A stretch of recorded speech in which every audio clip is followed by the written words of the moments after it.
అంబటి రాంబాబు గారు ఎప్పుడు మాట్లాడుతుంటారు, ఎప్పుడు అసభ్యంగా మాట్లాడలేదే, ఎప్పుడు లైన్ తప్పి మాట్లాడలేదే.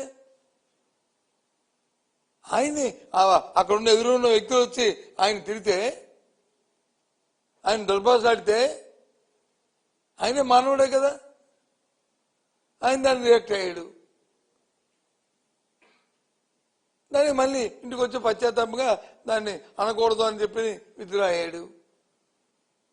4-5 గంటలు ఏం రాత్రి 10:30 చేసిన పని నువ్వు సాయంత్రం 7 గంటలకు ఎందుకు చేయలేదు? ఒకరు ఎదురో ఏమైనా జరగకూడదు జరిగి ఏమైనా ఇబ్బంది పడితే తిరిగి పైకి వచ్చి ఆ కేంద్ర మంత్రి అంటాడు చూస్తారు తడాక. ఏంటి చూస్తారు తడాక?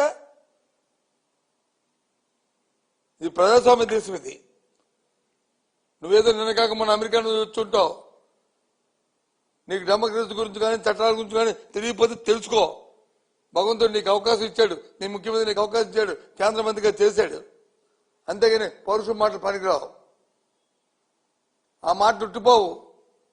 ఒక నోటు స్వల్ప మాట ఆడితే, ఓ పౌరుషం మాట ఆడితే ఆ మాట తాలూకా ప్రతిఫలం అనుభవిస్తారు.